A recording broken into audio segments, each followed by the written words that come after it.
Darwin. Il existe deux types de procédures en VBA. Vous avez les procédures sub, procédures utilisées de manière générale en VBA, mais sachez que vous pouvez également utiliser des fonctions. La différence entre ces deux procédures étant très simple, une fonction va vous permettre de renvoyer un résultat. Donc nous allons voir dans un premier temps qu'il existe différentes fonctions intégrées à VBA, puis nous apprendrons à créer nos propres fonctions. Donc je vais ici commencer par créer une procédure que je vais appeler mettre majuscule comme ceci. On est voir qu'il existe une fonction intégrée dans VBA qui va vous permettre de mettre en majuscule une information. Donc par exemple ici je souhaite donc lorsque je me rends sur la feuille 1 pouvoir mettre en majuscule les informations présentes donc sur ma cellule sélectionnée. Donc je me rends pour cela à nouveau sous l'éditeur comme ceci. Donc pour faire référence à la cellule active, je vais utiliser ici l'objet ActiveCell.value, donc pour m'intéresser à la valeur présente dans cette cellule. Je vais ensuite mettre un égal et je veux donc qu'elle soit égale à cette même valeur mais en majuscule. Donc ici j'utilise la fonction uCase pour mettre en majuscule et je réécris ici donc ActiveCell.value pour ne pas modifier la donnée se trouvant à l'intérieur de la cellule. Je me rends maintenant sous Excel, je vais macro sur cette cellule active, je clique donc sur le bouton macro. Je cherche ici ma procédure mettre majuscule, je descends donc ici, je sélectionne ici ma macro, je clique sur exécuter, comme vous pouvez le voir automatiquement. L'information qui se trouvait dans ma cellule est bien maintenant en majuscule.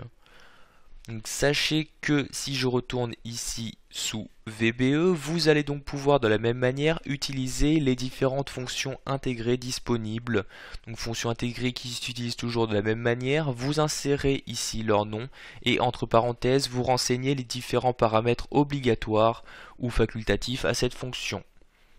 Vous souhaitez maintenant créer votre propre fonction. Pour cela, nous allons ici nous rendre à la ligne suivante. Donc pour créer une fonction, vous n'allez plus utiliser le mot-clé sub, mais le mot-clé function. Ici, le mot-clé correspondant, je vais par exemple créer une fonction qui va me permettre d'effectuer une conversion. Je vais donc ici nommer cette fonction franc-euro comme ceci. Donc cette fonction va prendre en paramètre un nombre, donc paramètre que je vais ici préciser entre parenthèses. Donc par exemple ici je crée la variable nb. Donc j'appuie ensuite sur la touche entrée, automatiquement le end function est inséré pour effectuer la fin de cette fonction. Donc à l'intérieur je souhaite donc effectuer ici un calcul, donc la conversion de francs à euros. Donc j'écris tout d'abord le nom de ma fonction afin que celle-ci renvoie correctement le résultat et je mets que celle-ci est égale à nb, donc le nombre inséré ici en paramètres, et dans notre cas divisé par 655 957 afin de pouvoir effectuer la conversion.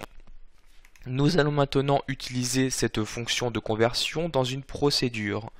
Pour cela, j'insère ici le mot-clé sub et je vais par exemple nommer ma procédure conversion.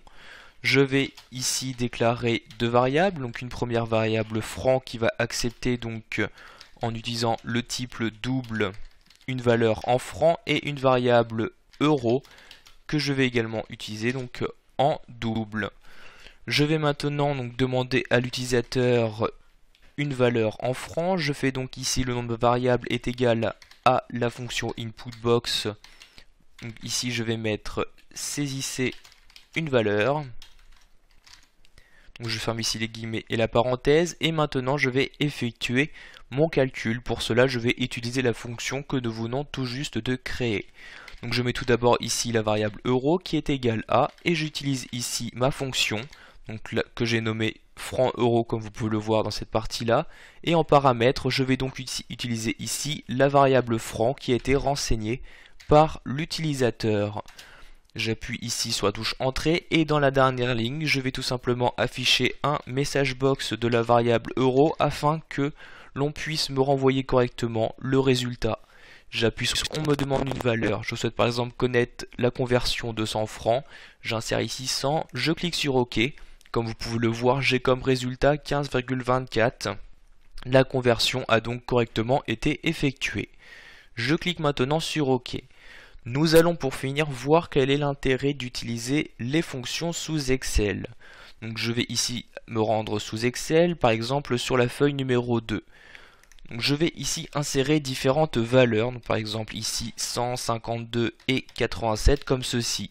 Nous allons voir qu'il est également possible, lorsque vous utilisez Excel, d'utiliser les fonctions que vous avez créées en VBA directement dans les cellules de votre tableur. Donc par exemple ici je souhaite pouvoir convertir rapidement ces différentes données, je me rends dans la cellule par exemple celle-ci, je fais un égal et le nom de la fonction que nous avons créée, donc la fonction franc-euro, je double-clique donc dessus pour la serrer. Donc en paramètres je dois avoir une valeur par exemple celle-ci. Je sélectionne donc bien la cellule, je ferme la parenthèse, puis j'appuie sur la touche Entrée. Comme vous pouvez le voir, cette conversion a donc correctement été effectuée, et ceci donc directement sous notre tableur, et je peux donc ici l'étendre comme toute autre formule Excel. Voilà, vous savez maintenant comment utiliser les fonctions, quel est leur intérêt, mais également comment les exploiter directement sous votre tableur Excel.